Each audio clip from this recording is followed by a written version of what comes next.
Bien avant que Rome ne devienne la maîtresse incontestée du monde méditerranéen, bien avant que les légions ne croient avoir soumis l'Orient tout entier, il existait une force que les Romains ne purent jamais briser. On parle souvent de l'Empire perse, on évoque les Achéménides et leur palais de Persépolis. On mentionne les Sassanides et leur rivalité avec Byzance. Mais entre ces deux géants, entre la chute de l'un et l'ascension de l'autre, s'étend une période de près de 5 siècles qu'on a longtemps traitée comme une parenthèse. Une parenthèse peuplée de cavaliers surgis des steppes, d'archers montés dont les flèches obscurcissaient le ciel, de rois aux noms oubliés et de cités dont les ruines dorment encore sous les sables d'Iran et d'Irak. Cette parenthèse, c'est l'Empire parthe. Et cette parenthèse n'en était pas une. Comment un peuple semi-nomade, venu des confins de l'Asie centrale, a-t-il réussi à bâtir un empire s'étendant de l'Euphrate aux contreforts de l'Hindoukouche? Comment des guerriers sans tradition urbaine ont-ils fini par gouverner certaines des plus anciennes villes du monde, Babylone, Séleucie, Ecbatane? Pourquoi Rome, victorieuse partout ailleurs, a-t-elle échoué systématiquement face à cet adversaire? Que s'est-il passé dans ces vastes plaines iraniennes pour que, pendant près de 500 ans, un empire tienne en échec la plus grande puissance militaire de l'Antiquité? Et pourquoi, malgré cette longévité extraordinaire, les Parthes restent-ils si méconnus, si souvent réduits à un simple obstacle sur la route de la grandeur romaine? Cette histoire n'est pas seulement celle d'un empire, c'est celle d'un monde où l'Orient et l'Occident se sont rencontrés, affrontés, observés et parfois compris. C'est l'histoire d'un système politique unique, fondé sur une décentralisation que les Romains ne pouvaient même pas concevoir.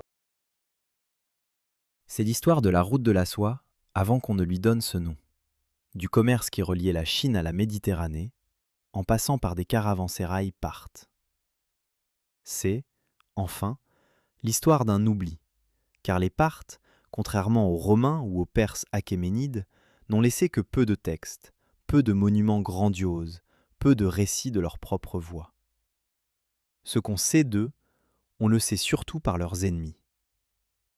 Ferme les yeux un instant et imagine un paysage.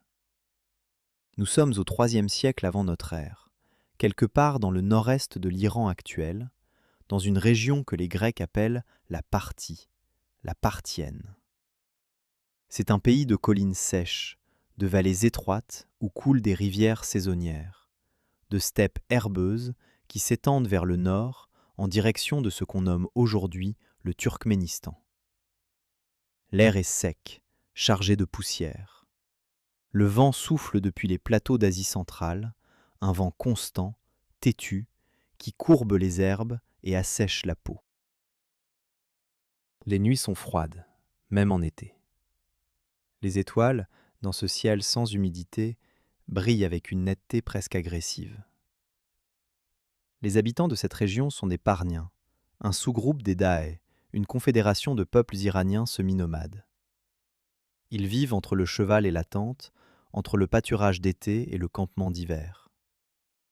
Ils ne sont pas des barbares au sens où les Grecs l'entendent, car ils possèdent une organisation sociale structurée, des chefs héréditaires, des traditions orales riches, des savoir-faire métallurgiques et textiles. Mais ils ne construisent pas de villes, ils ne gravent pas d'inscriptions, ils ne rédigent pas de traités. Leur monde est celui du mouvement, de la transhumance, de la parole donnée et du serment entre cavaliers. Le cheval est au centre de tout. Ce n'est pas une métaphore.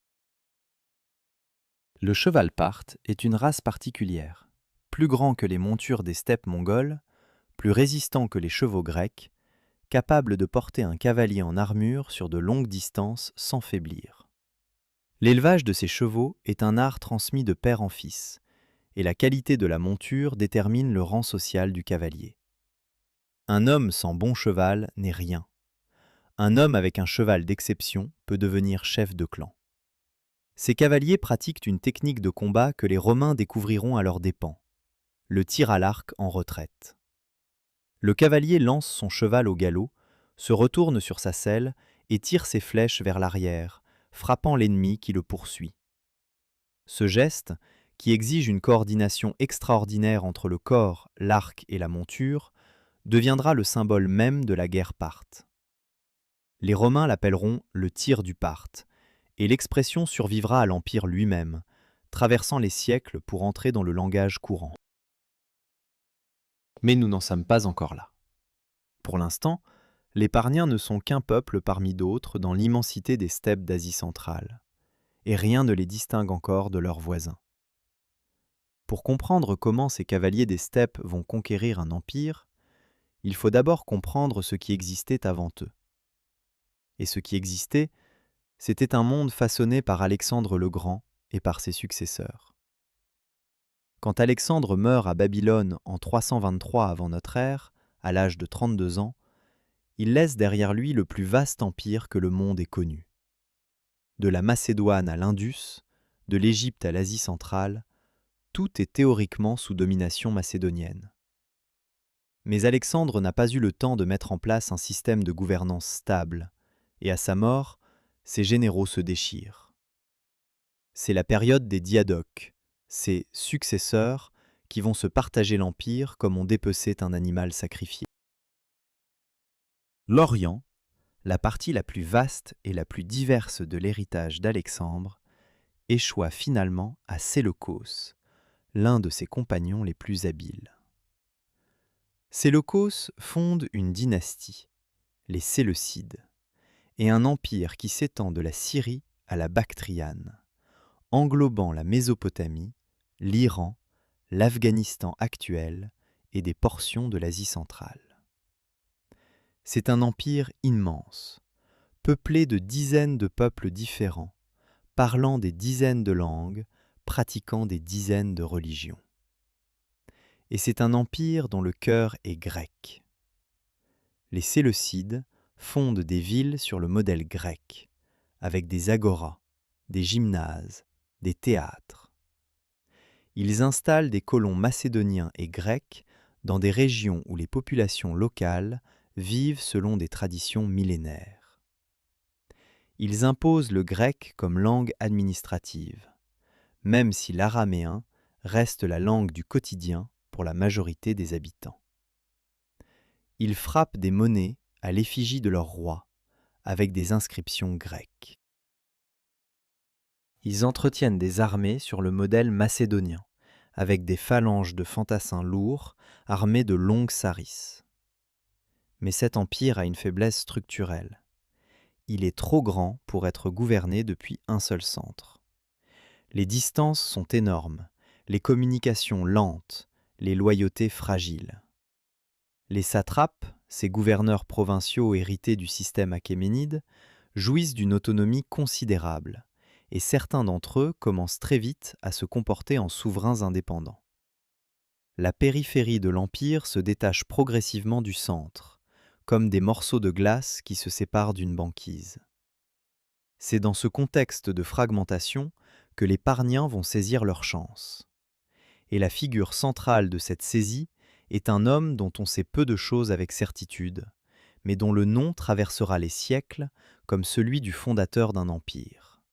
Arsas. Arsas.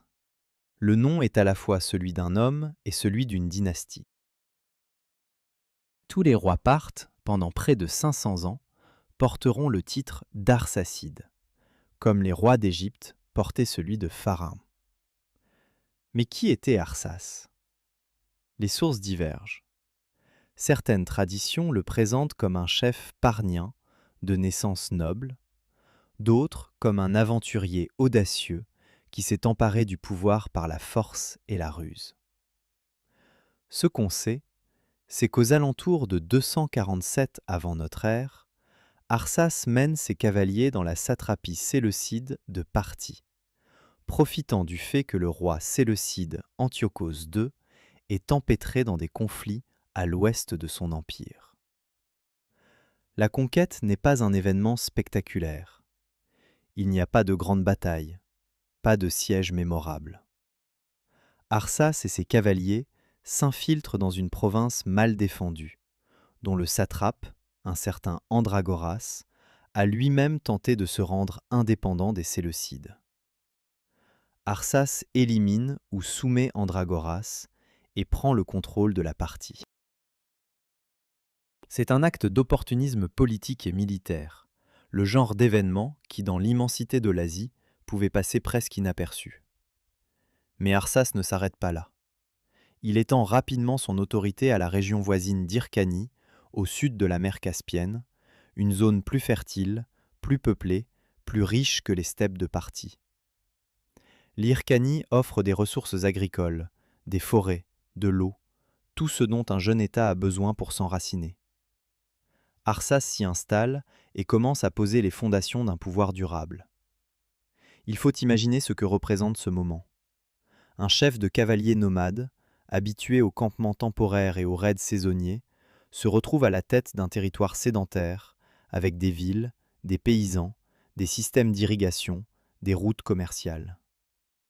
Le passage du nomadisme à l'administration d'un État est l'un des défis les plus complexes de l'histoire, et nombre de conquérants nomades ont échoué à le relever. Les Parniens d'Arsas vont réussir, mais cette réussite prendra du temps, et elle ne sera jamais totale. Quelque chose du nomade, du cavalier des steppes, restera toujours au cœur de l'identité parthe, même quand les rois arsacides trôneront dans des palais de pierre et de briques. Arsas meurt vers 211 avant notre ère, et son fils, connu sous le nom de Tiridate ou parfois d'Arsas II, lui succède. La confusion entre les deux noms est révélatrice du brouillard qui entoure les premiers temps de la dynastie. Les sources sont rares, souvent contradictoires, et les historiens modernes débattent encore de la chronologie exacte des premiers Arsacides. Ce qui est clair, c'est que le jeune royaume parthe doit immédiatement faire face à une menace existentielle, la réaction séleucide. Car les Séleucides n'ont pas oublié leur province perdue. Vers 209 avant notre ère, le roi Antiochos III, celui qu'on surnommera le Grand, lance une vaste campagne de reconquête vers l'Est. C'est une expédition ambitieuse qui vise à restaurer l'autorité séleucide sur toutes les provinces orientales qui se sont détachées de l'Empire, la Parthie, la Bactriane et au-delà. Antiochos III est un souverain compétent, énergique, et son armée est puissante. Le jeune roi parthe, qu'il s'appelle Tiridate ou Arsas II, ne peut pas résister frontalement à cette force. Il se replie, cède du terrain, utilise la profondeur stratégique des steppes. C'est la tactique classique des peuples nomades face à un ennemi sédentaire supérieur en nombre. Ne pas offrir de bataille rangée, harceler, épuiser, attendre. Antiochos III avance en partie, mais il ne peut pas détruire un ennemi qui refuse le combat décisif. Finalement, un accord est conclu. Les termes exacts sont incertains, mais il semble que le roi parthe ait reconnu une forme de suzeraineté séleucide, peut-être temporaire, peut-être purement nominale. Antiochos III poursuit sa route vers l'est, vers la Bactriane et l'Inde, satisfait d'avoir apparemment rétabli l'ordre. Mais cette satisfaction est illusoire. Le royaume parthe survit, ses structures restent intactes, et dès qu'Antiochos III se détourne vers l'ouest, où il va entrer en conflit avec Rome, la pression séleucide sur la Parthie se relâche. Ce moment est crucial. Si Antiochos III avait concentré ses efforts sur l'éradication complète du pouvoir arsacide, l'histoire du Moyen-Orient aurait pu être radicalement différente. Mais l'Orient n'était pour les Séleucides qu'un front parmi d'autres, et l'Occident, la Grèce, l'Asie mineure, l'Égypte, exerçaient une attraction plus forte. Les Séleucides regardaient vers la Méditerranée, vers le monde grec dont ils étaient issus. L'Iran profond, les steppes d'Asie centrale, tout cela leur semblait périphérique. C'est une erreur que les empires commettent souvent. Négliger la périphérie au profit du centre, sans comprendre que c'est de la périphérie que vient le danger.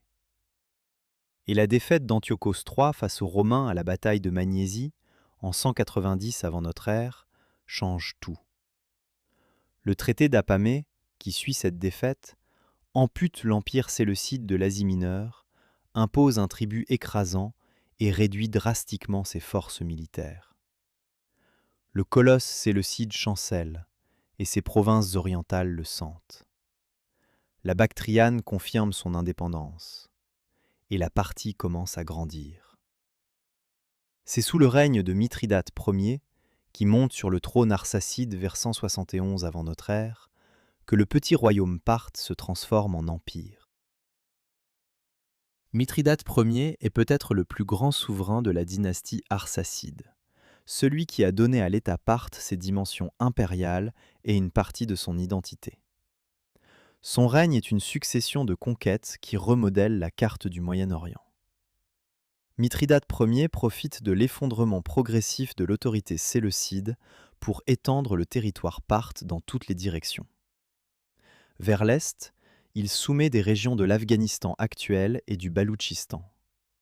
Vers l'ouest, et c'est là que réside le changement le plus spectaculaire, il s'empare de la Médie, avec sa grande capitale Ecbatane, l'une des cités les plus vénérables de l'ancien monde iranien, autrefois capitale des Mèdes, puis résidence d'été des rois achéménides. La prise d'Ecbatane est un tournant symbolique autant que stratégique. En s'emparant de cette ville, Mithridate Ier ne conquiert pas seulement un territoire, il hérite d'une légitimité. Ecbatane est chargé de mémoire impériale. Les Mèdes y avaient bâti leur royaume, les Achéménides y avaient entreposé leurs trésors. En faisant d'Ecbatane l'une de ses capitales, Mithridate Ier inscrit la dynastie arsacide dans la continuité de l'histoire iranienne. Les Parthes ne sont plus de simples conquérants venus des steppes. Ils deviennent les héritiers d'une tradition politique millénaire. Mais Mithridate Ier ne s'arrête pas à la Médie. Vers 141 avant notre ère, il franchit les monts Zagros et descend en Mésopotamie, le cœur économique du monde antique. Cette plaine fertile entre le Tigre et l'Euphrate, où l'humanité a inventé l'écriture, l'agriculture, la ville, l'État. Il s'empare de Séleucie du Tigre, la grande métropole fondée par Séleucos Ier, une ville d'environ 600 000 habitants, l'une des plus grandes du monde à cette époque. Il prend aussi Babylone, qui, bien que déclinante, reste un centre culturel et religieux d'importance considérable. La conquête de la Mésopotamie transforme radicalement la nature de l'État parthe. D'un royaume iranien relativement homogène, les Arsacides deviennent les maîtres d'un empire multiethnique, multilingue, multireligieux. La Mésopotamie est peuplée de Babyloniens, de Grecs, de Juifs, d'Araméens, de populations arabes. Ces villes sont organisées selon des traditions grecques ou babyloniennes qui n'ont rien à voir avec la culture des steppes. Ces systèmes d'irrigation requièrent une administration complexe. Son commerce, qui relie l'Inde à la Méditerranée, génère des richesses considérables, mais exige une gestion sophistiquée. Comment un peuple de cavaliers nomades va-t-il gouverner tout cela? La réponse des Parthes est remarquable par sa souplesse. Plutôt que d'imposer un modèle unique, ils adoptent un système de gouvernement qu'on pourrait qualifier de fédéral avant la lettre. L'Empire parthe ne sera jamais un État centralisé comme l'Empire romain. Il fonctionnera comme une confédération de royaumes, de cités et de territoires, liés au roi des rois par des liens de vassalité, d'alliance ou de dépendance, mais jouissant d'une autonomie considérable dans leurs affaires internes. Ce système a des racines multiples. Il doit quelque chose à l'organisation tribale des Parniens, où le chef était un primus inter pares plutôt qu'un autocrate absolu. Il doit aussi quelque chose au modèle achéménide des satrapies, où les gouverneurs provinciaux disposaient d'une large marge de manœuvre. Et il doit enfin quelque chose à la réalité pratique. Les Parthes n'avaient tout simplement pas les moyens bureaucratiques d'administrer directement un empire aussi vaste et aussi divers. Le roi des rois arsacides, car c'est le titre que les souverains parthes adoptent, reprenant le titre des Achéménides, Shahanshah, règne depuis plusieurs capitales. Il n'y a pas une seule capitale fixe, mais un circuit de résidence royale.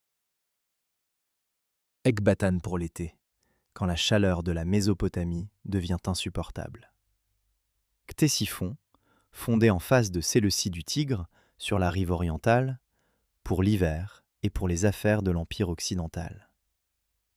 Nisa, dans le Turkménistan actuel, près de la ville moderne d'Ashgabat, comme lieu de mémoire dynastique, où les premiers Arsacides avaient établi leur pouvoir. Et d'autres encore, selon les circonstances et les saisons. Cette mobilité de la cour n'est pas un signe de faiblesse, c'est un héritage de la culture nomade, adapté aux nécessités de la gestion impériale. Le roi qui se déplace voit son empire, rencontre ses vassaux, montre sa puissance. C'est un mode de gouvernement qui a ses avantages. La présence physique du souverain renforce les liens de loyauté, permet de régler les conflits en personne, d'évaluer les ressources locales. Mais il a aussi ses limites. Quand le roi est dans l'Est, l'Ouest peut s'agiter, et inversement.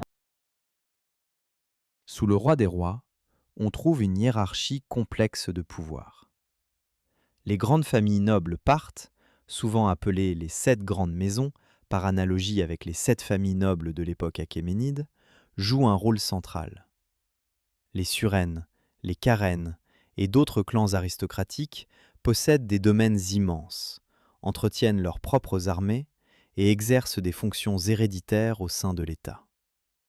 Le chef de la famille Surène, par exemple, a le privilège de couronner le nouveau roi. Le chef des Carènes commande une partie de l'armée. Cette aristocratie puissante est à la fois la force et la faiblesse de l'Empire parthe. Elle fournit les cadres militaires et administratifs dont l'Empire a besoin, elle garantit la stabilité dans les provinces, elle assure la continuité du pouvoir. Mais elle limite aussi l'autorité du roi, qui doit constamment négocier avec ses grandes familles, les ménager, les récompenser, parfois les combattre. Quand un roi est faible ou impopulaire, les grandes familles peuvent le déposer et installer un autre Arsacide à sa place. C'est un système qui évite la tyrannie absolue, mais favorise l'instabilité dynastique. Revenons à Mithridate Ier. Après la conquête de la Mésopotamie, il doit faire face à une tentative de reconquête séleucide. Démétrios II, le roi séleucide, lance une campagne pour reprendre les territoires perdus. Il remporte d'abord quelques succès, grâce notamment au soutien de populations grecques de Mésopotamie qui préfèrent la domination séleucide à la domination parthe. Mais Mithridate Ier, ou peut-être ses généraux, finit par capturer Démétrios II, vers 139 avant notre ère. Le roi séleucide est fait prisonnier, mais il est traité avec honneur. On lui donne même une princesse arsacide en mariage. C'est un geste typiquement parthe, la magnanimité envers l'ennemi vaincu, l'utilisation du mariage comme outil diplomatique, la préférence pour la cooptation plutôt que la destruction. Mithridate Ier meurt vers 138 avant notre ère, laissant un empire qui s'étend de l'Euphrate à l'est de l'Iran. Son fils, Phrate II, lui succède et doit immédiatement affronter un double défi. À l'ouest, Antiochos VII, le frère de Démétrios II, lance la dernière grande tentative séleucide de reconquérir l'Orient. À l'est, des vagues de nomades, les Sas ou Sakas, poussés par des migrations en chaîne depuis l'Asie centrale, menacent les frontières orientales de l'Empire. Antiochos VII mène une campagne efficace et pénètre profondément en Mésopotamie. Pendant un moment, il semble que l'histoire pourrait s'inverser et que les Séleucides pourraient reprendre ce que les Parthes leur ont pris. Mais en 129 avant notre ère, Antiochos VII est vaincu et tué dans une bataille en Médie. Sa mort marque la fin définitive des ambitions séleucides en Orient. Le royaume séleucide survit encore quelques décennies, mais il est désormais réduit à la Syrie et ne constitue plus une menace pour les Parthes. Le danger oriental est plus insidieux. Les Sas, ces nomades venus des steppes d'Asie centrale, sont des guerriers redoutables, et leur pression sur les frontières orientales de l'Empire parthe est constante. Phrate II mène campagne contre eux, mais périt au combat, vers 128 avant notre ère. Son successeur, Artaban, qu'on appelle parfois Artaban Ier ou Artaban II selon les chronologies, subit le même sort, tué en combattant les nomades vers 124 avant notre ère. 2 rois consécutifs morts au combat contre les mêmes ennemis. C'est une crise grave qui montre que l'Empire parthe, malgré ses conquêtes spectaculaires à l'ouest, reste vulnérable sur ses arrières. Les nomades de l'Est représentent un danger permanent, une menace que les Arsacides ne parviendront jamais complètement à éliminer. L'Empire parthe est pris en tenaille entre 2 mondes, le monde sédentaire de la Mésopotamie et de la Méditerranée à l'ouest, le monde nomade des steppes à l'est. Il doit constamment regarder dans les 2 directions, et c'est un exercice épuisant. C'est Mithridate II, parfois appelé Mithridate le Grand, qui stabilise l'Empire après cette période de crise. Montant sur le trône vers 124 avant notre ère, il règne pendant plusieurs décennies et porte l'Empire parthe à son apogée territorial. Mithridate II étend le contrôle parthe à l'est, pacifiant ou soumettant les territoires menacés par les Sas. À l'ouest, il intervient en Arménie, où il installe un vassal arsacide et établit des contacts diplomatiques avec les 2 grandes puissances du monde méditerranéen, Rome et la Chine. Le contact avec Rome est un moment fondateur. Vers 96 avant notre ère, un émissaire de Mithridate II rencontre le général romain Sylla sur les bords de l'Euphrate. C'est, autant qu'on le sache, le premier contact diplomatique officiel entre Rome et la Parthie. 2 mondes se rencontrent, se mesurent du regard, s'évaluent. L'Euphrate, déjà, apparaît comme une frontière naturelle entre les sphères d'influence romaine et parthe. Cette frontière restera en place, avec des fluctuations, pendant plus de 3 siècles. Le contact avec la Chine est tout aussi significatif, même s'il est moins documenté dans les sources occidentales. Les annales chinoises de la dynastie Han mentionnent le pays de Anxi, transcription chinoise du nom Arsacide, et décrivent les échanges commerciaux qui relient la Chine à l'Iran en passant par l'Asie centrale. La route de la soie, ce réseau de pistes commerciales qui transporte la soie chinoise vers l'Occident et l'or romain vers l'Orient, passe en grande partie par le territoire parthe. Les Arsacides tirent des revenus considérables de ce commerce de transit, prélevant des taxes sur les caravanes qui traversent leur empire. Il faut s'arrêter un instant pour mesurer ce que cela signifie. L'empire parthe est au centre du monde. Il est le pont entre l'Orient et l'Occident, le passage obligé entre les 2 plus grandes civilisations de l'époque. Cette position géographique est une source de richesse immense, mais aussi de convoitise. Rome veut accéder directement au commerce oriental sans passer par l'intermédiaire parthe. La Chine veut sécuriser ses routes commerciales. Et les Parthes doivent défendre leur position centrale contre les appétits des uns et des autres. Comment fonctionne ce commerce? Imagine une caravane. Elle part de Chang'an, la capitale des Han, chargée de balles de soie, de lacs, de fer. Elle traverse les déserts de l'Asie centrale, passe par Samarcande, Merv, puis entre en territoire parthe. À chaque étape, les marchandises changent de main, sont taxées, évaluées, redistribuées. À Merv, peut-être, la soie est échangée contre des pierres précieuses venues de l'Inde. À Ecbatane, elle est conditionnée pour le marché mésopotamien ou méditerranéen.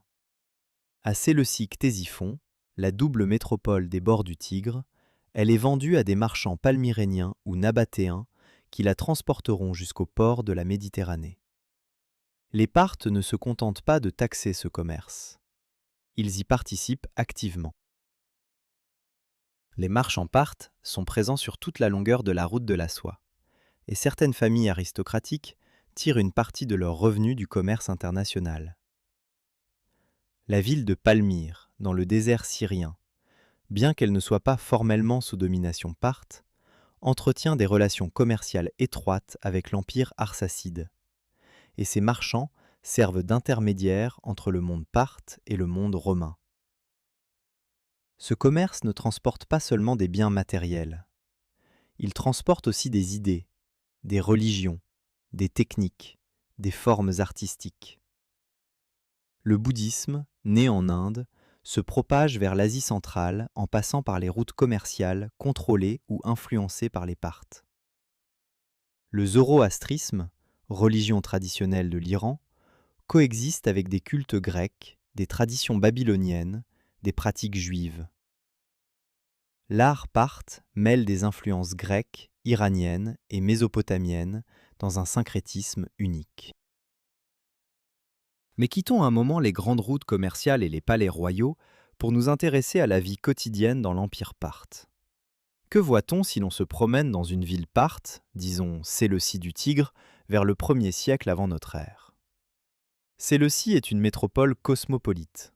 Ses rues sont organisées selon un plan grec régulier, un damier de rues perpendiculaires, mais l'architecture est un mélange de styles. On y trouve des temples grecs à colonnes corinthiennes, à côté de sanctuaires babyloniens en briques, des maisons à cour intérieure dans le style mésopotamien, des entrepôts où s'entassent des marchandises venues de toute l'Asie. Le marché central, le bazar, est un lieu de rencontre entre des gens qui parlent grec, araméen, parthe et probablement une demi-douzaine d'autres langues. La population de Séleucie conserve une forte identité grecque. Les Grecs de Mésopotamie, descendants des colons installés par les Séleucides, maintiennent leurs institutions civiques, leurs théâtres, leurs gymnases, leurs fêtes religieuses. Les Parthes, pragmatiques, les laissent faire. Le roi des rois porte d'ailleurs le titre grec de Philhellène, ami des Grecs, sur ses monnaies, un geste diplomatique destiné à rassurer la population hellénique de l'Empire. Cette politique de tolérance culturelle est l'une des caractéristiques les plus remarquables de l'Empire parthe. Contrairement aux empires qui cherchent à homogénéiser leurs sujets, les Arsacides acceptent et même encouragent la diversité. Chaque communauté conserve ses lois, ses coutumes, sa religion, sa langue. Le roi des rois n'impose pas une religion d'État, ne force pas les populations à adopter des coutumes iraniennes, ne persécute pas les cultes étrangers. C'est un empire de coexistence, parfois tendu, souvent complexe, mais globalement pacifique dans sa gestion de la diversité. Les Juifs de Mésopotamie, par exemple, constituent une communauté importante et prospère sous la domination parthe. Babylone, la ville où les Juifs avaient été exilés par Nabuchodonosor au VIe siècle avant notre ère, reste un centre majeur de la vie juive. Les académies rabbiniques de Babylonie produisent une abondante littérature religieuse, et la communauté juive entretient des relations généralement bonnes avec le pouvoir arsacide. Le Talmud de Babylone, qui sera compilé des siècles plus tard sous les Sassanides, a ses racines dans cette période parthe de relative liberté religieuse. Imagine maintenant un paysan dans la plaine mésopotamienne. Sa vie est rythmée par les crues du Tigre et de l'Euphrate, par les cycles de semailles et de récoltes, par l'entretien des canaux d'irrigation dont dépend toute l'agriculture de la région. Il cultive l'orge, le blé, les dattes. Il paie des taxes au seigneur local, qui les reverse en partie au roi des rois. Il ne verra probablement jamais le souverain arsacide de sa vie, mais il sentira sa présence à travers les collecteurs d'impôts, les soldats qui patrouillent les routes, les juges qui règlent les litiges. Ce paysan vit dans un monde relativement stable. Les guerres parthes se déroulent surtout aux frontières, et la Mésopotamie centrale jouit de longues périodes de paix. Le système d'irrigation, hérité des Babyloniens et entretenu avec soin, assure des récoltes régulières. Le commerce amène des biens de luxe, épices, soieries, parfums, qui, s'ils restent hors de portée du paysan ordinaire, créent une prospérité générale dont il bénéficie indirectement. Mais le paysan vit aussi dans un monde hiérarchisé. L'aristocratie parthe possède d'immenses domaines fonciers, et les paysans qui y travaillent sont dans une situation de dépendance qui n'est pas sans rappeler le servage médiéval européen. Les grandes familles nobles contrôlent non seulement la terre, mais aussi la justice locale, le recrutement militaire et les voies de commerce qui traversent leur domaine. C'est une société féodale avant la lettre, où le pouvoir réel réside autant dans les mains de l'aristocratie que dans celles du roi. Parlons maintenant de ce qui rend l'armée parthe unique et redoutable. On a déjà évoqué les archers montés, mais l'organisation militaire parthe est plus complexe qu'on ne le pense souvent. L'armée parthe se compose de deux éléments principaux. Le premier est la cavalerie lourde, les cataphractes. Ce sont des cavaliers entièrement recouverts d'armure, montés sur des chevaux eux-mêmes protégés par des plaques de métal ou de cuir durci. Ils portent de longues lances, les kontos, et chargent en formation serrée, comme un mur d'acier vivant. Leur impact est dévastateur contre l'infanterie, et même la Légion romaine, avec sa discipline légendaire, peine à leur résister en terrain ouvert. Le second élément est la cavalerie légère, les archers montés. Ceux-ci ne portent pas ou peu d'armure, montant des chevaux rapides et maniables. Leur arme principale est l'arc composite, un arc court mais extrêmement puissant, fait de couches de bois, de cornes et de tendons collés ensemble. Cet arc peut être utilisé depuis la selle, à grande vitesse, et ses flèches sont capables de percer une cotte de maille à distance moyenne. Les archers montés pratiquent le harcèlement, tournant autour de l'ennemi, tirant des volées de flèches, refusant le corps à corps, s'éloignant dès que l'ennemi avance, revenant dès qu'il recule. La combinaison des cataphractes et des archers montés crée une force militaire extraordinairement flexible. Les archers montés fatiguent l'ennemi, désorganisent ses formations, provoquent des brèches. Puis les cataphractes chargent dans ces brèches, achevant le travail de destruction. C'est une doctrine de combat qui anticipe de plusieurs siècles les tactiques de la cavalerie médiévale. Mais cette armée a une particularité importante. Elle n'est pas une armée permanente au sens romain du terme. Elle est levée selon un système féodal, chaque famille noble étant tenue de fournir un certain nombre de cavaliers en cas de guerre. Cela signifie que la mobilisation prend du temps, que la taille de l'armée dépend de la loyauté des grands feudataires, et que le roi des rois ne dispose pas d'une force toujours prête à intervenir. C'est une faiblesse dans les situations de crise soudaine, mais c'est aussi un avantage économique. L'Empire parthe n'a pas à supporter le coût permanent d'une armée professionnelle massive.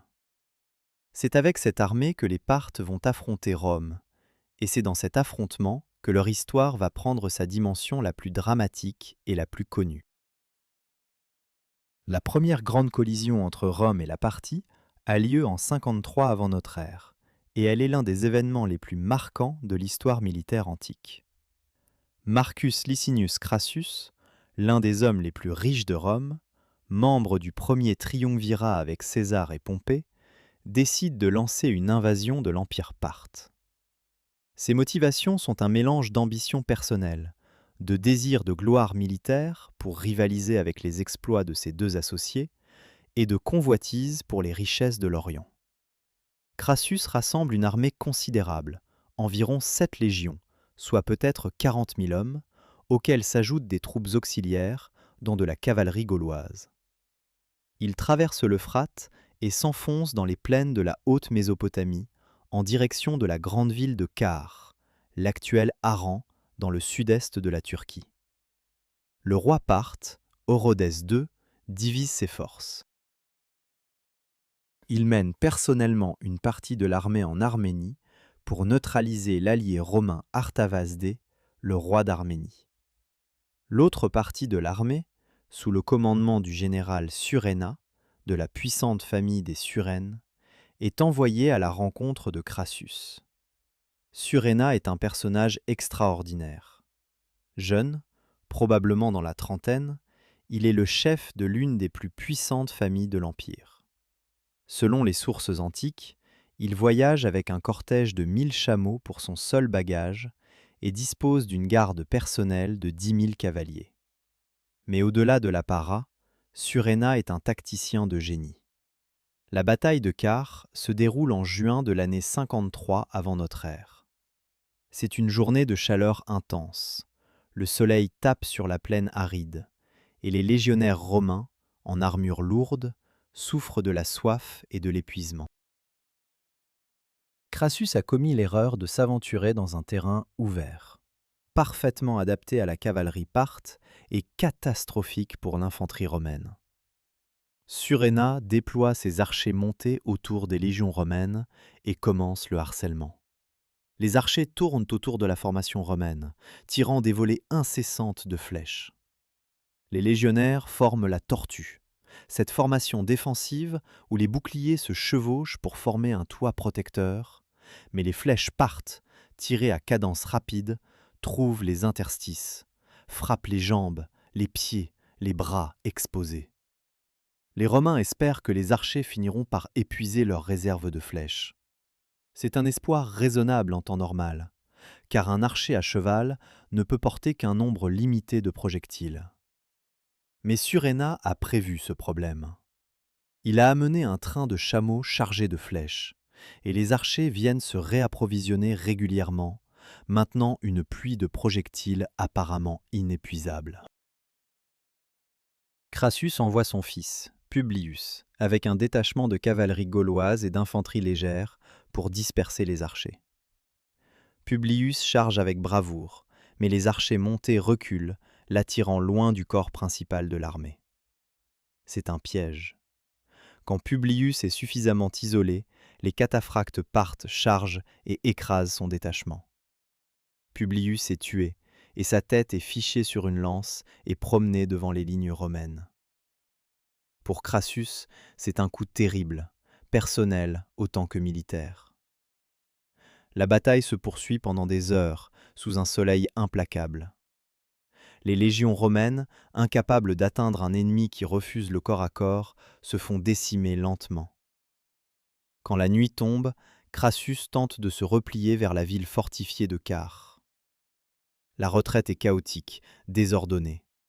Des milliers de blessés sont abandonnés dans l'obscurité. Le lendemain, Surena propose des négociations. Crassus, poussé par ses officiers, accepte de rencontrer le général parthe. Ce qui se passe lors de cette rencontre est incertain, les sources divergent, mais Crassus est tué, peut-être lors d'une échauffourée, peut-être assassiné. Les pertes romaines à Car sont catastrophiques. Environ 20 000 morts, 10 000 prisonniers, le reste dispersé. Les aigles des légions, ces étendards sacrés qui symbolisent l'honneur de Rome, sont capturés par les Parthes. C'est l'une des pires défaites de l'histoire romaine, comparable à Cannes face à Hannibal. Pour Rome, c'est un traumatisme national qui hantera la conscience collective pendant des décennies. Mais que deviennent les prisonniers? Une tradition fascinante, rapportée par l'historien chinois Ban Gu, suggère que certains légionnaires romains capturés à Car auraient été déportés vers les frontières orientales de l'Empire parthe, où ils auraient servi comme soldats de garnison. Des années plus tard, les Chinois auraient rencontré ces soldats lors de campagnes militaires en Asie centrale, reconnaissant leur formation en écailles de poisson, c'est-à-dire la tortue romaine. C'est une théorie séduisante, mais controversée, et les historiens modernes la considèrent avec prudence.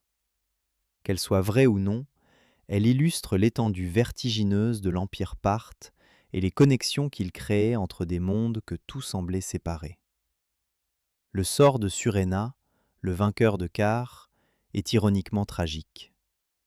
Peu de temps après sa victoire, il est exécuté sur ordre du roi Orodès II. La raison exacte est inconnue, mais on peut supposer que le roi a craint la popularité et la puissance d'un général devenu trop prestigieux. C'est un schéma qui se répète souvent dans les empires, et il illustre la tension permanente entre le roi des rois et ses grands féodaux. La gloire militaire, dans l'Empire parthe, est à double tranchant. Car n'est pas la fin des conflits entre Rome et la Parthie. Ce n'en est que le début. Pendant les 3 siècles suivants, les deux empires vont s'affronter régulièrement, dans une série de guerres qui façonnent la carte du Moyen-Orient et définissent les limites de la puissance de chacun. Après Car, les Parthes lancent plusieurs incursions en territoire romain, pénétrant en Syrie et même en Asie mineure. En 41 et 40 avant notre ère, le prince parthe Pacorus, fils du roi Orodès II, envahit la Syrie et la Palestine avec l'aide de Quintus Labienus, un général romain rallié au camp parthe après la guerre civile entre César et Pompée. Pacorus installe un roi vassal à Jérusalem et fait trembler la présence romaine dans tout le Levant. Mais cette avancée parthe est de courte durée. Le général romain Ventidius Bassus, un lieutenant de Marc-Antoine, repousse les Parthes et tue Pacorus à la bataille du mont Gindarus en 38 avant notre ère. La mort de Pacorus est un coup terrible pour Orodès II, qui a déjà perdu un fils à Car. Le vieux roi sombre dans le chagrin et abdique en faveur de son fils Phrate IV, lequel, dans un geste caractéristique de la brutalité qui peut accompagner les successions arsacides, fait assassiner son père et la plupart de ses frères. Marc-Antoine, le triumvir romain qui contrôle l'Orient, décide de venger Car et lance une grande expédition contre la Parthie en 36 avant notre ère. Avec une armée encore plus nombreuse que celle de Crassus, peut-être 100 000 hommes, il emprunte une route différente, passant par l'Arménie et descendant en Médie. Mais la campagne tourne au désastre. Les Parthes détruisent le train de siège romain, privant Antoine de ses machines de guerre. Le roi d'Arménie Artavasde, allié incertain, retire ses troupes. Antoine est contraint à une retraite hivernale à travers les montagnes d'Arménie, perdant peut-être un tiers de ses hommes à cause du froid, de la faim et du harcèlement parthe. L'échec d'Antoine confirme ce que Cars avait déjà suggéré. Les Romains sont incapables de conquérir le cœur de l'empire parthe.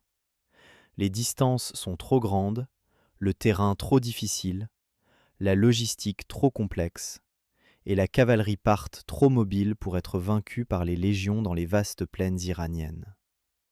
Rome peut frapper en Mésopotamie, prendre des villes, infliger des défaites ponctuelles, mais elle ne peut pas tenir ses conquêtes durablement, car ses lignes de communication s'étirent au-delà du supportable.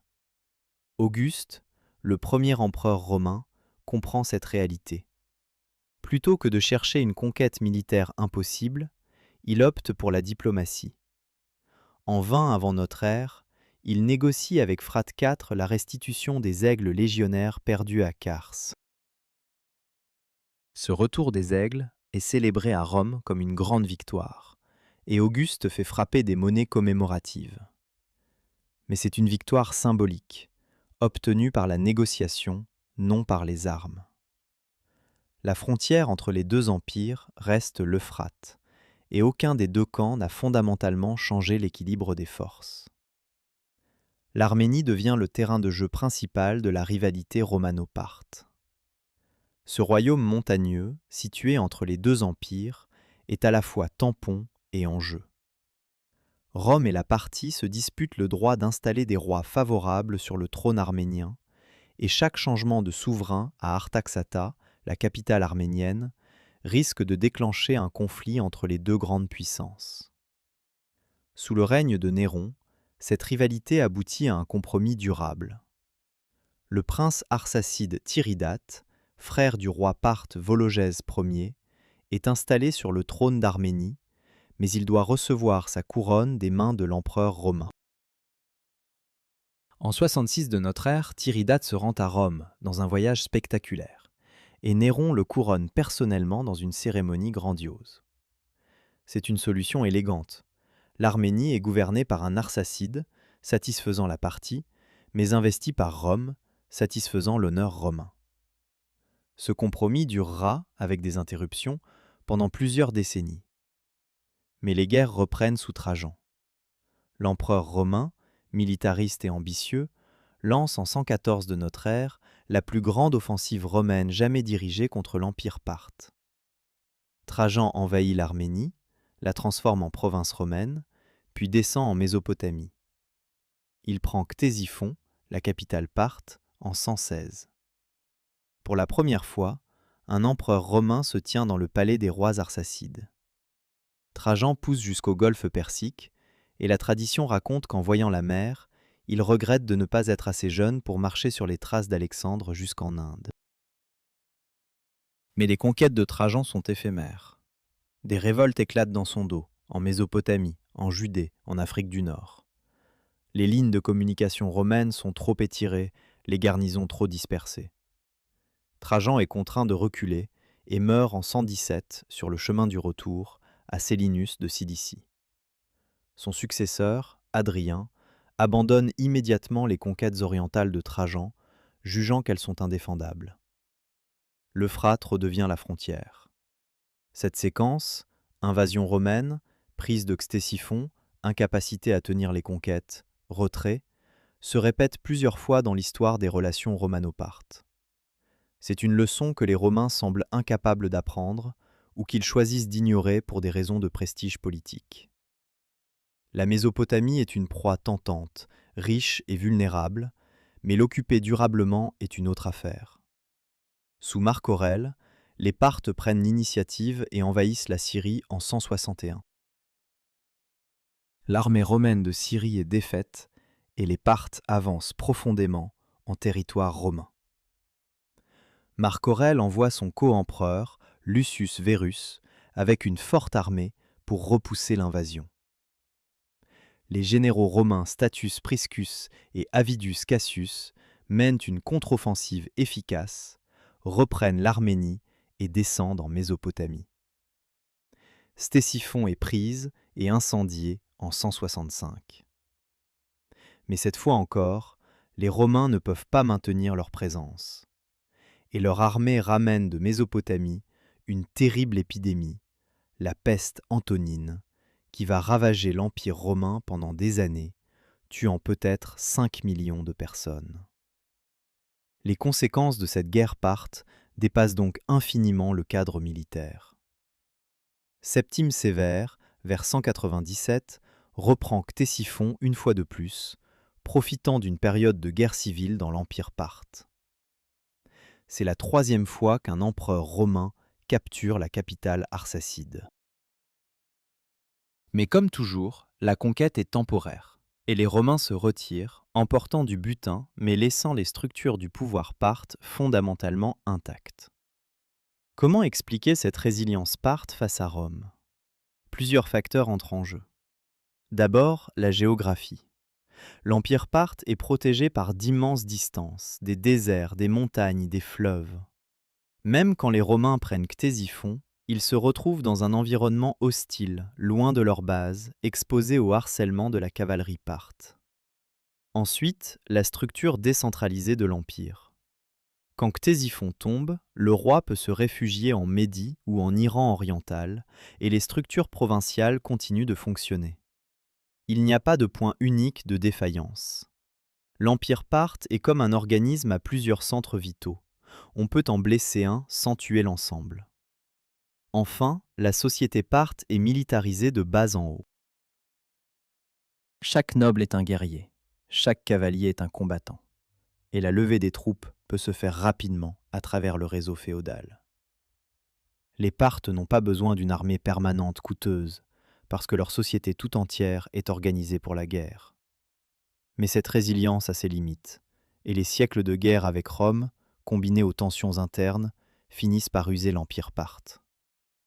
Pour comprendre le déclin de l'Empire, il faut s'intéresser à sa politique intérieure, qui est souvent aussi tumultueuse que ses guerres extérieures.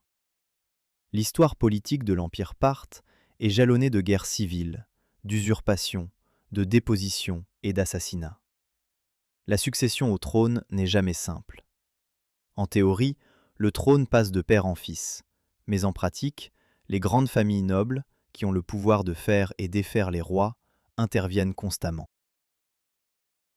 Un roi jugé faible, tyrannique ou simplement malchanceux peut être écarté au profit d'un autre membre de la famille arsacide. Ce mécanisme de régulation, s'il évite l'absolutisme, crée une instabilité chronique. Au 1er et au 2e siècle de notre ère, les guerres civiles entre prétendants arsacides deviennent de plus en plus fréquentes. Des rois et des contre-rois s'affrontent, chacun soutenu par une faction de l'aristocratie.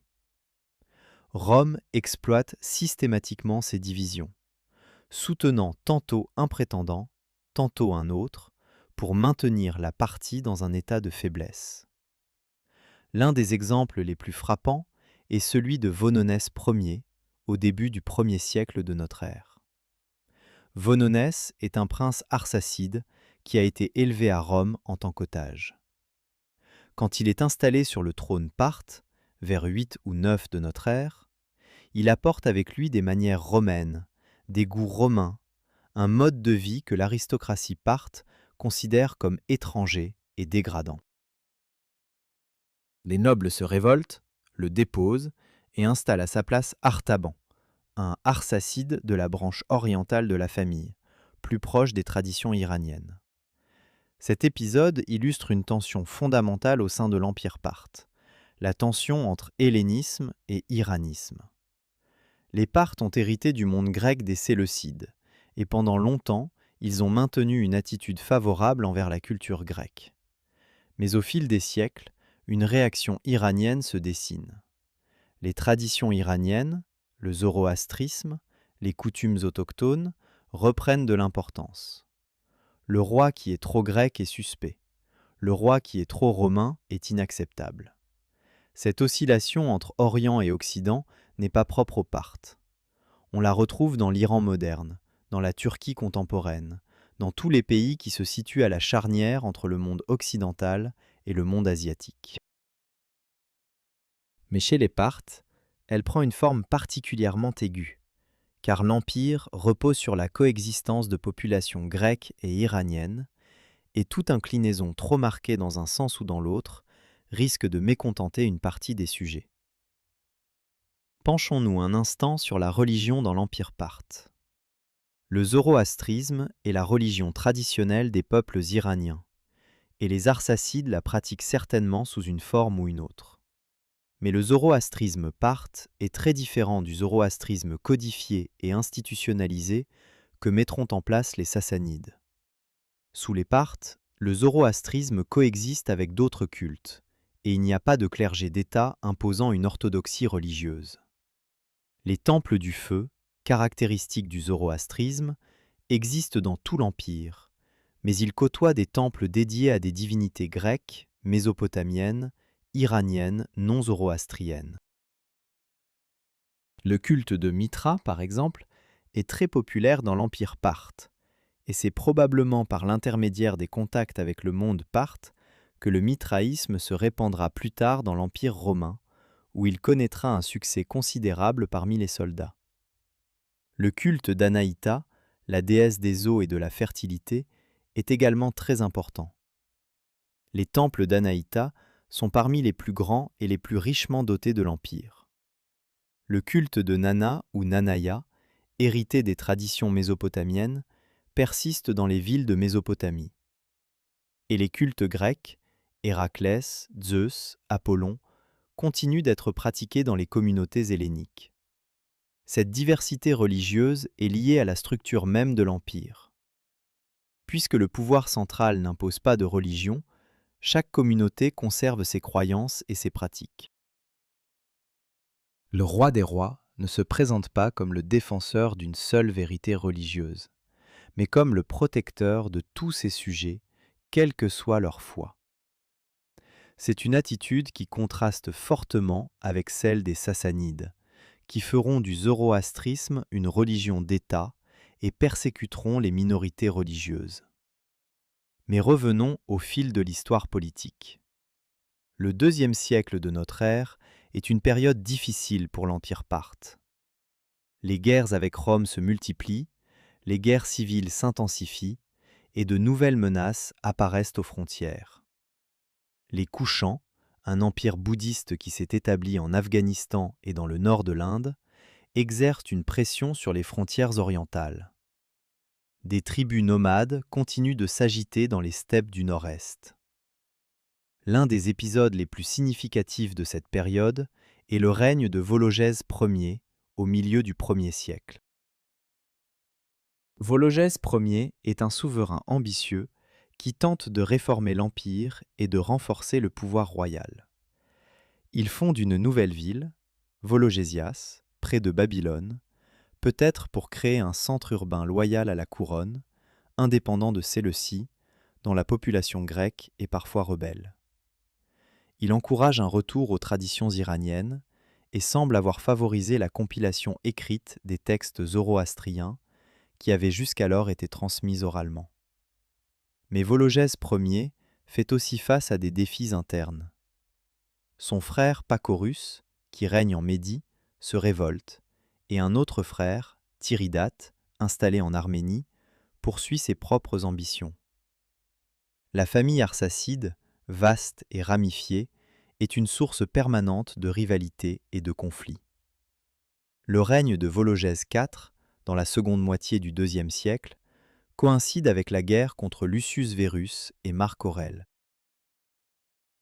La prise et l'incendie de Ctésiphon par les Romains en 165 est un coup humiliant, même si les Parthes récupèrent leur capitale dès le retrait romain.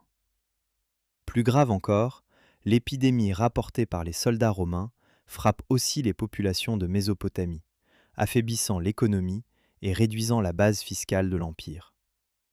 Puis vient Vologèse V, puis Vologèse VI, dans un défilé de souverains dont les règnes sont marqués par des guerres civiles de plus en plus fréquentes. À la fin du IIe siècle et au début du IIIe, l'Empire parthe est en proie à un chaos dynastique. Des prétendants rivaux se disputent le trône, des provinces font sécession, et le pouvoir central s'affaiblit de manière accélérée. C'est dans ce contexte de déliquescence qu'un vassal parthe va se lever et renverser la dynastie arsacide. Ce vassal, c'est Ardachir, fils de Papak, descendant d'un prêtre zoroastrien nommé Sassan, originaire de la province de Perside, l'actuelle Fars, au sud de l'Iran. C'est la région même d'où étaient originaires les Achéménides, le berceau de l'identité perse. Ardachir commence par consolider son pouvoir en Perside, soumettant les autres seigneurs locaux. Puis, vers 220, il défie ouvertement le roi des rois arsacides, Artaban IV, qui est alors le dernier souverain de la dynastie. Une guerre s'engage entre le vassal et le suzerain, entre le perse et le parthe, entre le zoroastrien militant et le roi tolérant. La bataille décisive a lieu le 28 avril 224 à Hormozgan, dans la plaine de Firouzabad, dans le sud de l'Iran. Artaban IV est vaincu et tué. Avec sa mort, s'éteint la dynastie arsacide, après près de 5 siècles de règne. Ardachir se proclame roi des rois et fonde la dynastie des Sassanides, qui gouvernera l'Iran jusqu'à la conquête arabe, 4 siècles plus tard. La chute de l'Empire parthe n'est pas une rupture totale. Les Sassanides reprennent de nombreux éléments de l'héritage arsacide. Le titre de roi des rois, le système des satrapies, la rivalité avec Rome, la position de carrefour entre Orient et Occident. Mais ils apportent aussi des changements profonds. Le zoroastrisme devient religion d'État, avec un clergé puissant et une orthodoxie stricte. Le pouvoir royal se centralise, réduisant l'autonomie de l'aristocratie féodale. L'art et l'architecture adoptent un style plus ouvertement perse, rompant avec l'héritage grec que les Parthes avaient maintenu. Certaines familles nobles arsacides, cependant, survivent au changement de dynastie. Les Surènes et les Carènes, ces grandes maisons qui avaient joué un rôle si important sous les Parthes, conservent une partie de leur pouvoir et de leur domaine sous les Sassanides. Elles restent des forces politiques significatives pendant des siècles, preuve de l'enracinement profond du système féodal parthe dans la société iranienne. Des princes arsacides s'exilent aussi en territoire romain, où ils sont accueillis comme des réfugiés de haut rang. D'autres se réfugient en Arménie, où la branche arsacide de la famille royale, les Arsacides d'Arménie, continue de régner jusqu'au 5e siècle de notre ère, survivant de plusieurs siècles à leurs cousins iraniens. L'Arménie arsacide sera d'ailleurs le premier État à adopter le christianisme comme religion officielle, en 301, un fait remarquable pour une dynastie issue du monde iranien zoroastrien. Pourquoi les Parthes sont-ils si méconnus? Pourquoi, quand on pense à l'Iran ancien, pense-t-on d'abord aux Achéménides et à leur palais grandiose, puis aux Sassanides et à leur rivalité avec Byzance, mais rarement aux Parthes, qui ont pourtant régné plus longtemps que les deux autres? La première raison est le manque de sources. Les Parthes n'ont laissé que très peu de textes écrits en leur propre langue. Leur tradition était largement orale, et les textes administratifs, s'il en existait, ont été perdus. Ce qu'on sait d'eux provient principalement de sources extérieures, les historiens grecs et romains, les annales chinoises, les documents babyloniens. Et ces sources sont biaisées. Les Romains, en particulier, voient les Parthes comme des ennemis, des barbares orientaux, et leur portrait est déformé par les préjugés et par le besoin de propagande. La deuxième raison est archéologique. Les Parthes n'ont pas construit de monuments grandioses comparables à Persépolis ou au palais sassanide de Ctésiphon. Leur architecture, souvent en briques crues, a mal résisté au temps. Les fouilles des sites parthes sont moins spectaculaires que celles des sites achéménides ou sassanides, et elles ont attiré moins d'attention et de financement. La troisième raison est idéologique. Les Sassanides, qui ont renversé les Parthes, ont entrepris de discréditer la mémoire de leurs prédécesseurs. Dans l'historiographie sassanide et dans la tradition zoroastrienne institutionnalisée par les Sassanides, les Parthes sont présentés comme des usurpateurs, des étrangers venus des steppes qui ont perturbé la continuité de la royauté iranienne entre les Achéménides et les Sassanides. Cette vision négative a influencé la mémoire collective iranienne pendant des siècles, et ce n'est que récemment que les historiens ont commencé à réévaluer l'héritage parthe de manière plus équilibrée. Pourtant, l'héritage des Parthes est immense, même s'il est souvent invisible. Le système féodal parthe, fondé sur de grandes familles nobles possédant des domaines et fournissant des troupes au roi, a influencé l'organisation sociale et politique de l'Iran pendant des siècles, bien au-delà de la chute de la dynastie arsacide. Les structures agraires, les relations entre seigneurs et paysans, les hiérarchies sociales qui caractérisent la Perse médiévale trouvent leurs racines dans l'époque parthe. L'art parthe, ce mélange unique d'influences grecques, iraniennes et mésopotamiennes, a posé les bases de l'art sassanide et, à travers lui, de l'art islamique iranien.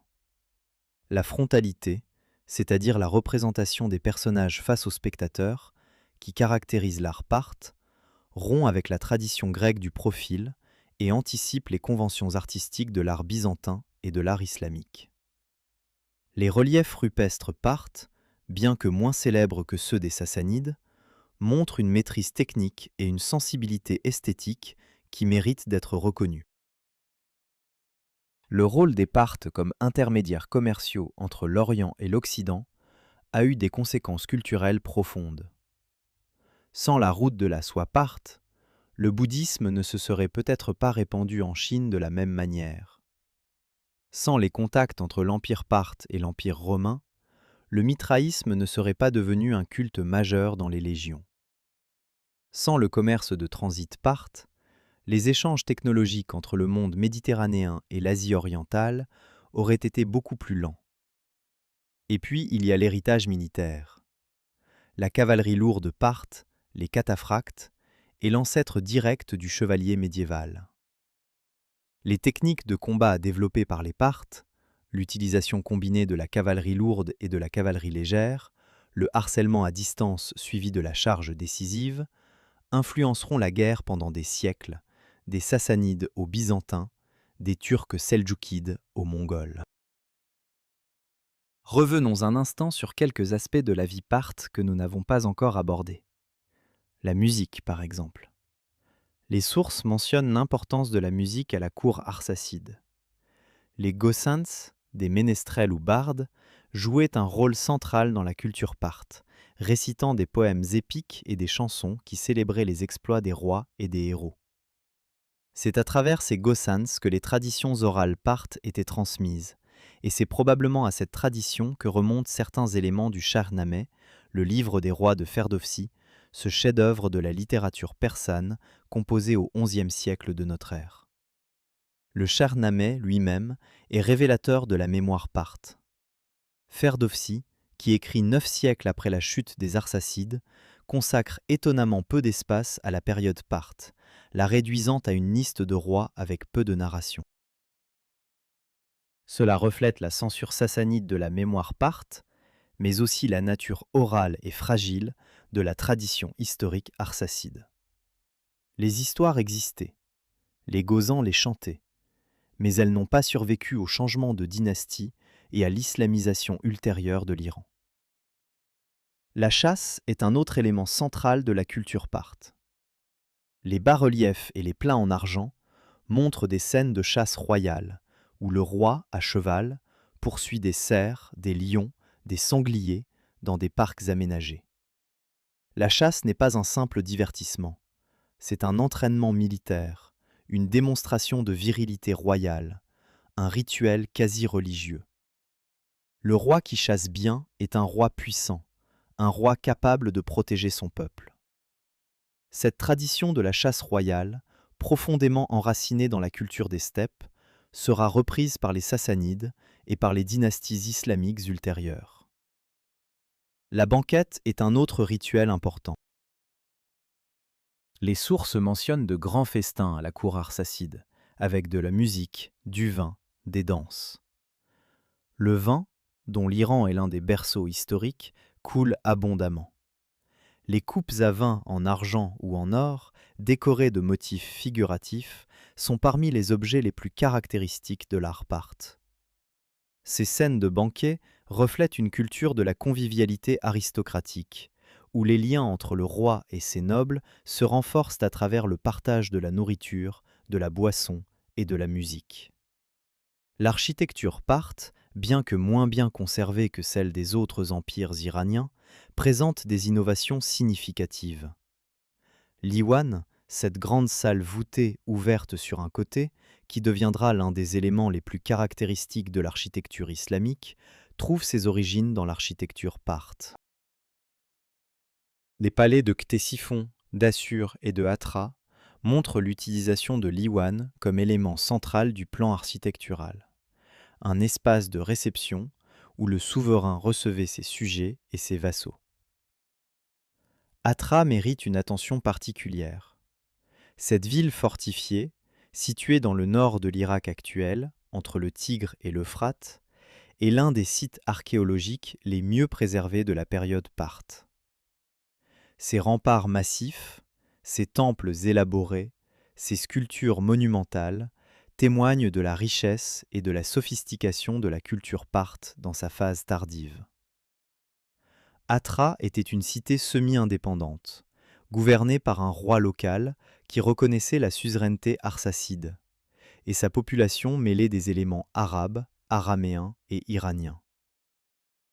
Les temples de Hatra sont dédiés à un panthéon syncrétique, où les divinités iraniennes côtoient les dieux mésopotamiens et les influences grecques.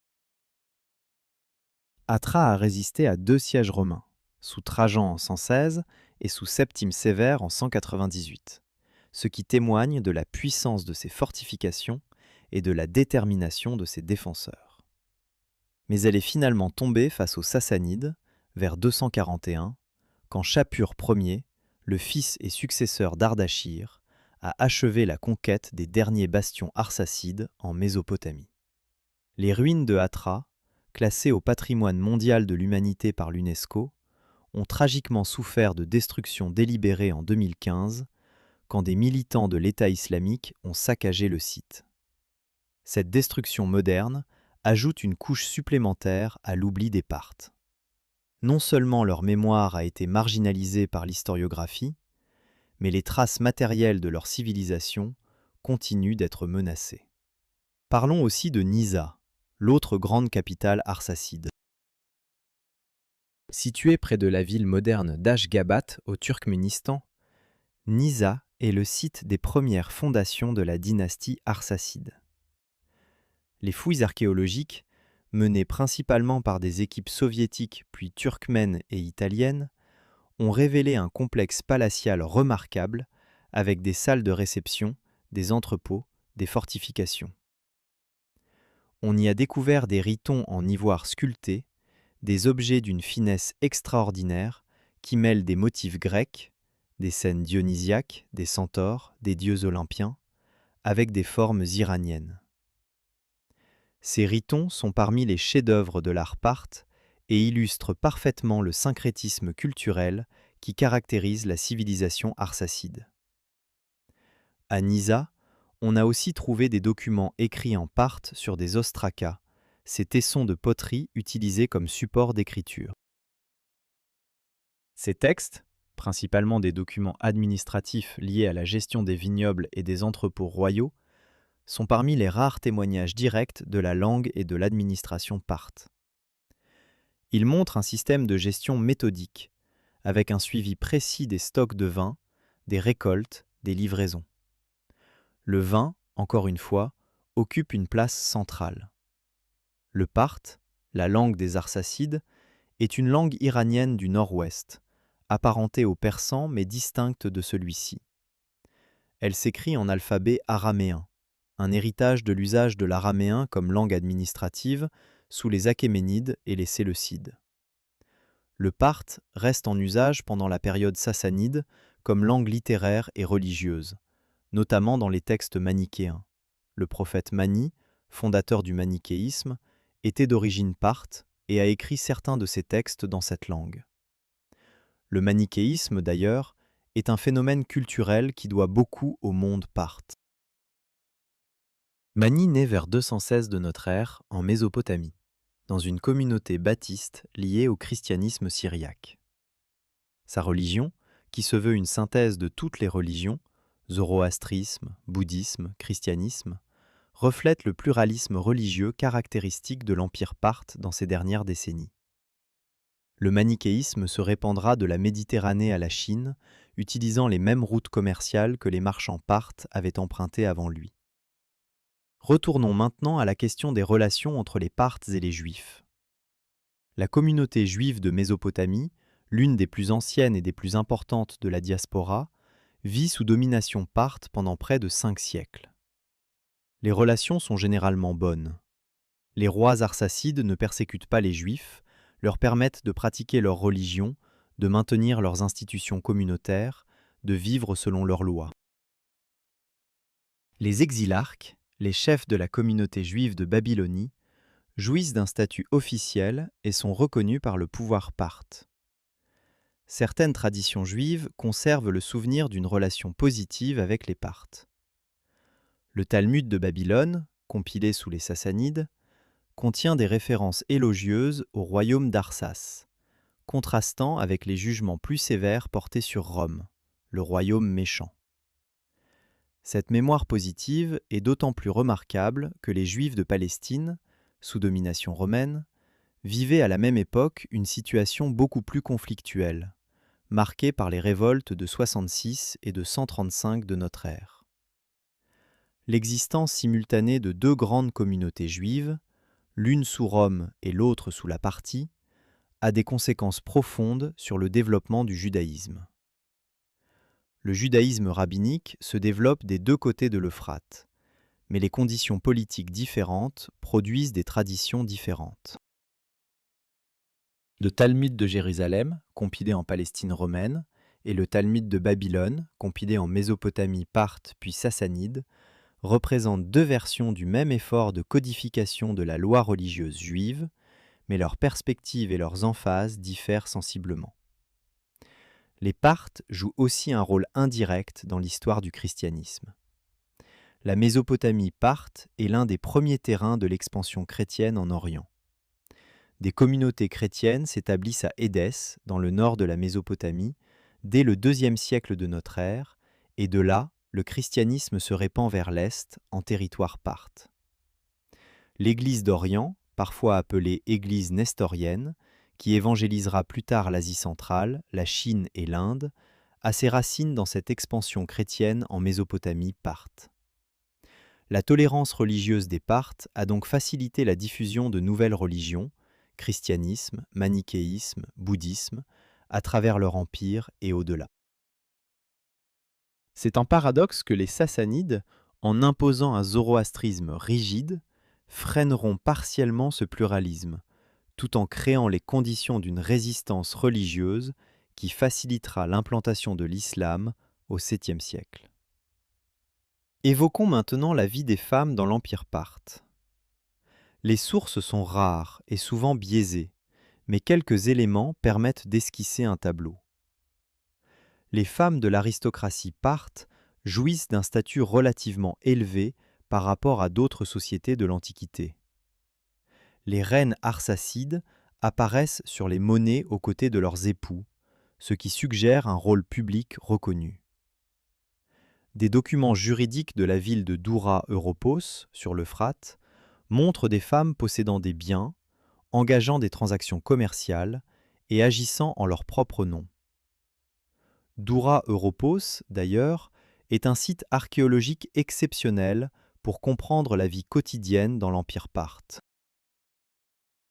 Cette ville fortifiée, située sur un promontoire dominant l'Euphrate, dans l'est de la Syrie actuelle, a été successivement séleucide, parthe et romaine. Les fouilles ont révélé une extraordinaire richesse de fresques, de documents, de bâtiments religieux, une synagogue décorée de peintures bibliques, un temple de Mithra, un baptistère chrétien, des temples dédiés à des divinités palmyréniennes. Doura Europos est un microcosme du pluralisme parthe, un lieu où les cultures se côtoient et s'influencent mutuellement. Les fresques de Doura Europos montrent des personnages en costume parthe, le pantalon bouffant, la tunique ceinturée, le haut bonnet, dans des scènes religieuses et civiles. Le style est frontal, hiératique, avec des couleurs vives et un goût pour le détail vestimentaire. C'est un art provincial peut-être, mais il témoigne de la vitalité et de la diffusion de la culture parthe même dans les zones frontalières de l'Empire. La ville de Palmyre, dans le désert syrien, est un autre point de contact entre le monde parthe et le monde romain. Bien que Palmyre soit formellement dans la sphère d'influence romaine, sa culture est profondément marquée par les influences parthes. Les sculptures palmyréniennes, avec leurs personnages frontaux en costume oriental, leurs bijoux élaborés, leurs inscriptions bilingues grec-araméen, sont un témoignage vivant de la culture de la frontière entre les deux empires. Les Palmyréniens sont des marchands qui tirent leur richesse du commerce entre Rome et l'Orient, et ce commerce passe en grande partie par le territoire parthe. Les caravanes palmyréniennes traversent le désert jusqu'à Doura Europos, puis descendent l'Euphrate jusqu'à Séleucique-Ctésiphon, ou empruntent des routes terrestres vers le golfe Persique. Les marchands palmyréniens ont des comptoirs dans les villes parthes, et les marchands parthes ont probablement des représentants à Palmyre. C'est un réseau commercial dense, complexe, qui relie les deux mondes malgré les rivalités politiques. Quand Palmyre, sous la reine Zénobie, se révolte contre Rome en 270 de notre ère, ce n'est plus l'empire parthe qui est en jeu, les Arsacides ont été renversés depuis un demi-siècle, mais l'héritage culturel parthe est encore bien vivant dans cette cité du désert. Zénobie elle-même, d'ailleurs, revendique une ascendance liée aux grands lignages orientaux, et son éphémère empire est un dernier écho du monde qui existait à la frontière entre Rome et la Parthie. Revenons au crépuscule de l'Empire parthe pour en examiner les causes profondes. La chute des Arsacides n'est pas un événement soudain, mais un processus graduel, qui s'accélère au IIe et au IIIe siècle de notre ère. Les guerres civiles sont le facteur le plus immédiatement visible. À partir du milieu du 1er siècle de notre ère, il est rare qu'un roi arsacide règne sans être contesté par au moins un rival. Les factions aristocratiques changent d'allégeance au gré de leurs intérêts, et la famille arsacide, vaste et ramifiée, produit un nombre toujours croissant de prétendants potentiels. Chaque guerre civile affaiblit le pouvoir central, dilapide les ressources, et donne aux ennemis extérieurs, Rome et plus tard les vassaux rebelles, l'occasion d'exploiter les divisions. L'usure des guerres romaines est un autre facteur. Même si les Parthes ne perdent jamais leur empire face à Rome, chaque invasion romaine cause des destructions en Mésopotamie, perturbe le commerce, affaiblit les villes. Le sac répété de Ctésiphon, les ravages des campagnes militaires dans les plaines agricoles, les perturbations des routes commerciales, tout cela a un coût cumulatif que l'Empire peut de moins en moins supporter. La montée en puissance des provinces méridionales de l'Iran, et notamment de la Perside, est un troisième facteur. La Perside, berceau des Achéménides, a toujours conservé une identité culturelle forte et une mémoire de la grandeur perse pré-parthe. Sous les Arsacides, la Perside est gouvernée par des rois locaux vassaux qui entretiennent des traditions zoroastriennes et une conscience nationale distincte. C'est de cette région que surgira Ardashir, le fondateur de la dynastie sassanide. La transition des Arsacides aux Sassanides est souvent présentée comme une restauration de la légitimité perse, une correction historique par laquelle les vrais Iraniens reprennent le pouvoir aux usurpateurs venus des steppes. C'est la version sassanide de l'histoire, et elle a profondément influencé la mémoire collective. Mais elle est simplificatrice. Les Arsacides, après 5 siècles de règne, étaient profondément enracinés dans la société iranienne. Ils avaient adopté la culture, la religion et les traditions de l'Iran. Ils étaient devenus iraniens, autant que les Médicis étaient devenus florentins ou les Plantagenets étaient devenus anglais. Le changement dynastique est réel. Les réformes sassanides sont significatives. Mais la continuité est au moins aussi importante que la rupture. L'Empire sassanide hérite de la géographie, des structures, des populations, des ennemis et des problèmes de l'Empire parthe. La rivalité avec Rome se poursuit. Le commerce de la route de la soie continue. Les grandes familles nobles conservent leur pouvoir. Ce qui change, c'est le centre de gravité du pouvoir, qui se déplace de la steppe vers le plateau iranien, du nord-est vers le sud-ouest, et l'idéologie du pouvoir, qui passe du pluralisme tolérant des Arsacides à l'exclusivisme zoroastrien des Sassanides. L'histoire de l'Empire parthe invite à réfléchir sur ce que signifie la réussite et l'échec en matière d'empire. Les Arsacides ont bâti un empire qui a duré près de 5 siècles, une durée comparable à celle de l'Empire romain d'Occident. Ils ont tenu en échec la plus grande puissance militaire de l'Antiquité. Ils ont maintenu la paix et la prospérité dans l'une des régions les plus diverses et les plus complexes du monde. Ils ont facilité les échanges commerciaux et culturels entre l'Orient et l'Occident. Par tout critère raisonnable, c'est une réussite remarquable. Et pourtant, ils sont presque oubliés. Leur empire est une parenthèse dans les manuels scolaires, une note de bas de page dans l'histoire mondiale. Cet oubli est en lui-même un sujet de réflexion. Il nous rappelle que la mémoire historique n'est pas un reflet fidèle de l'importance réelle des événements, mais un récit construit, sélectif, influencé par les pouvoirs successifs, les préjugés culturels et les aléas de la conservation des sources. Les Romains se souvenaient des Parthes, mais comme d'ennemis, pas comme d'une civilisation. Les Sassanides se souvenaient des Parthes, mais comme d'usurpateurs à discréditer.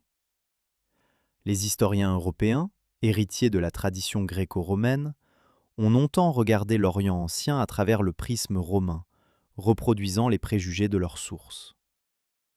Et les historiens iraniens, pendant des siècles, ont suivi la ligne sassanide, minimisant la période arsacide au profit des vraies dynasties perses. Ce n'est que depuis quelques décennies que la recherche moderne, alimentée par les découvertes archéologiques, la numismatique, l'étude des sources non occidentales et une approche plus critique des textes anciens, permet de reconstituer un portrait plus juste et plus complet de l'Empire parthe.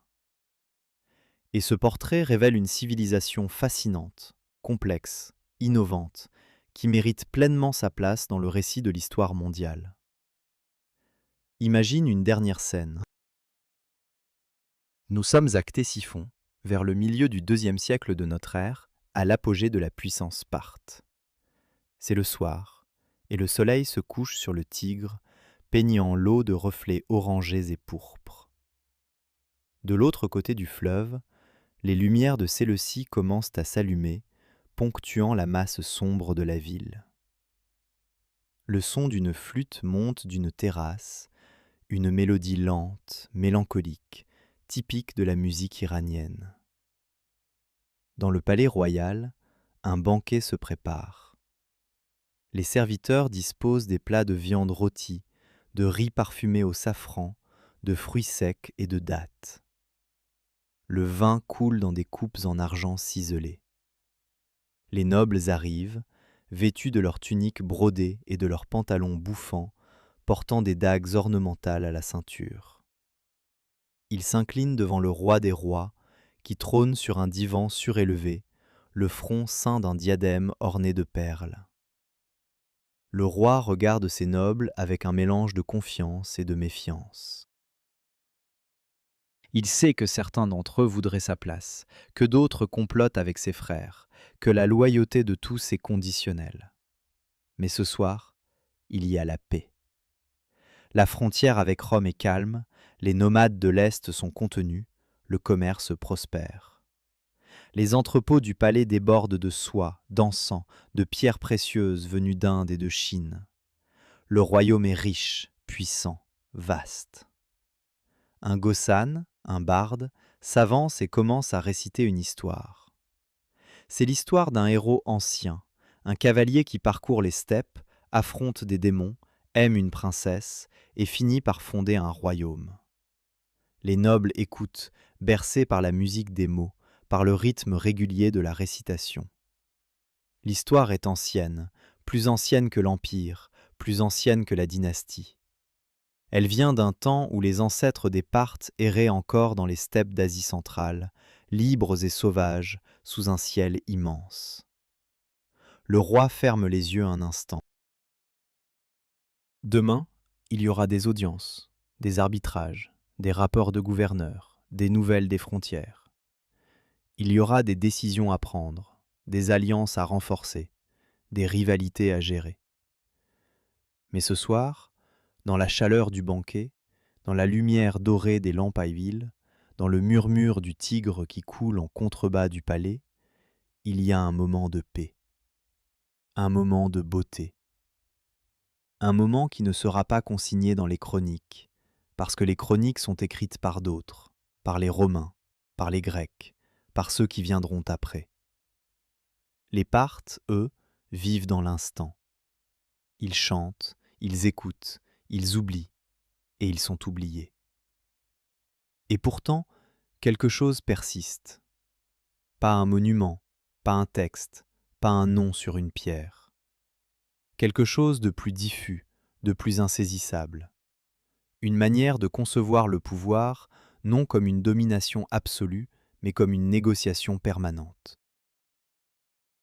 Une manière de concevoir la diversité, non comme un problème à résoudre, mais comme une réalité à accepter. Une manière de concevoir le monde, non comme un territoire à soumettre, mais comme un réseau de relations à entretenir. Les caravanes qui traversaient l'Empire parthe ne transportaient pas seulement de la soie et des épices. Elles transportaient aussi une idée.